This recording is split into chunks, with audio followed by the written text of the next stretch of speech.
लेकिन मैंने कह दिया ना कि कम से कम इधर के बहाने आपने काका श्री को ही सम्मान देना शुरू कर दिया।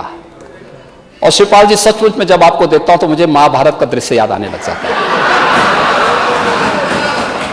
आप जैसा अनुभवी व्यक्ति सचमुच हर बार चले जाते हैं, बार बार अपमानित होते हैं। आपके अनुभव, आपके संघर्षों का लाभ समाजवादी पार्टी को नहीं लेना चाहिए। ये जो कृत्य हो रहे हैं, अगर किसी और के साथ हुआ होता, किसी अन्य मत और मजहब के साथ हुआ होता तो क्या होता, क्या स्थिति होती?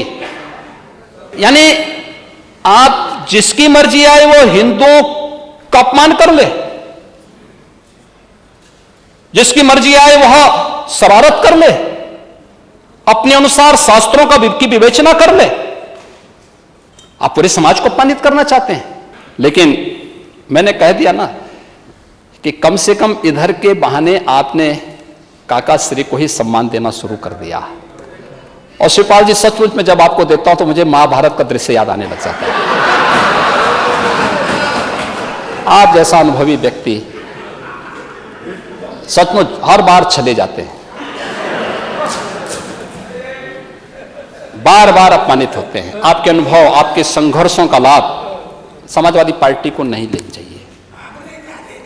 और अरे आप चिंता मत करिए, देखिए हम उनका सम्मान करते हैं, वो हमारे वरिष्ठ सदस्य हैं और उनको जो है ये सम्मान मिलना भी चाहिए। नहीं, क्यों नहीं मिलता है? मैं जैसे आपसे मिलता हूं वैसे मैं उनसे भी मिलता हूं, और क्यों नहीं मिलेंगे? हाँ हाँ, क्यों नहीं, बार बार मिलते हैं, बार बार मिलते हैं। नहीं नहीं, उनकी सिक्योरिटी भी उनको दी जानी चाहिए। और सिक्योरिटी मुझे लगता है जितने जरूर आप कह रहे हैं, जरूर करेंगे। आपने सिफारिश कर दी है, जरूर उनको मिलनी चाहिए, जरूर मिलनी चाहिए। और चाचा को भी अपने स्वाभिमान को बनाए रखना चाहिए।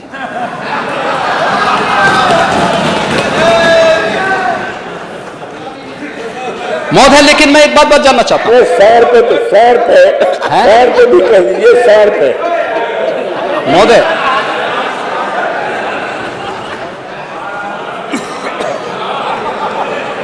एक और प्रकरण जो इन्होंने इस दौरान उठाया, जब पूरी दुनिया, पूरा देश यूपी के अंदर आया था।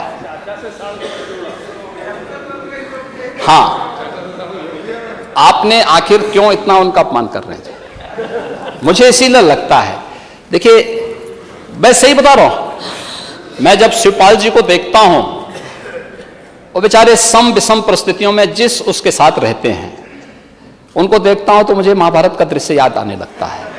और मैं उनके कह सकता हूं, और बहुत सहज दृश्य, उनका जो सरल स्वभाव है, तो उस सरल स्वभाव के नाते मैं आपको याद दिलाना चाहता हूं, देखो ज्यादा अपमान करना बंद कर दें, सम्मान देना शुरू करें और उनको उनकी गरिमा के अनुरूप करना चाहिए।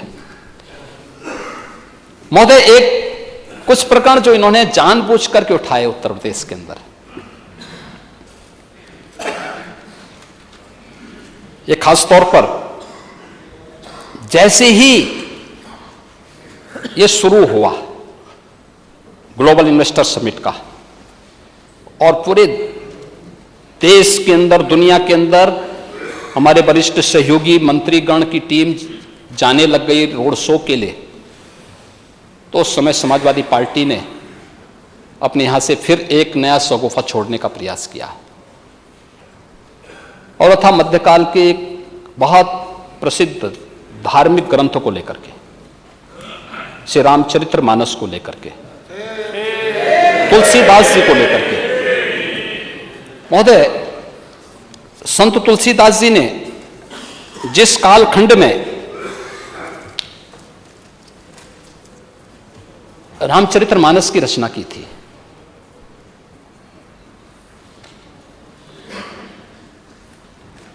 उन जैसा साधक और संत को उस समय की सत्ता का बुलावा आया था।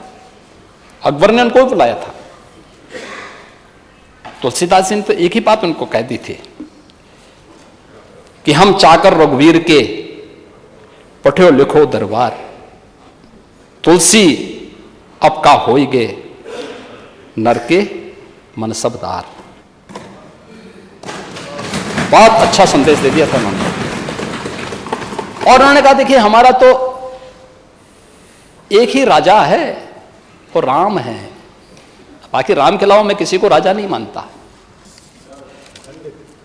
ये जो कृत्य हो रहे हैं, ये जो कृत्य हो रहे हैं, अगर किसी और के साथ हुआ होता, किसी अन्य मत और मजहब के साथ हुआ होता तो क्या होता, क्या स्थिति होती? यानी आप जिसकी मर्जी आए वो हिंदुओं का अपमान कर ले, जिसकी मर्जी आए वह शरारत कर ले, अपने अनुसार शास्त्रों की विवेचना कर ले। आप पूरे समाज को अपमानित करना चाहते हैं। महोदय, मैं मॉरिशस गया था। मॉरिशस के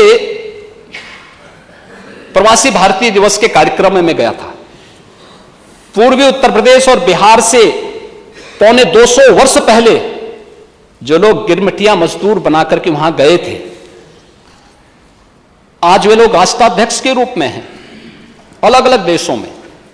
उन्होंने समारोह किया था, भारत सरकार ने मुझे उस समय भेजा था। जब मैं गया तो उनके पास जाकर के मैंने वहां देखा, मैंने उनसे पूछा, मैंने कभी आप के पास कुछ चीज है बची हुई जो आपके पूर्वज विरासत में लेके आए होंगे? उन्होंने कहा हाँ साहब हमारे घर में है। मैंने कहा क्या है? वो रामचरितमानस का गुटका था। रामचरितमानस था वहां पे। मैंने कहा आप पढ़ना जानते हैं? कहा नहीं, पढ़ना नहीं जानते, लेकिन हमने जो विरासत में सीखा है वही हम उसको याद रखते हैं। विशुद्ध भोजपुरी में, अवधी में लोग बोलते हैं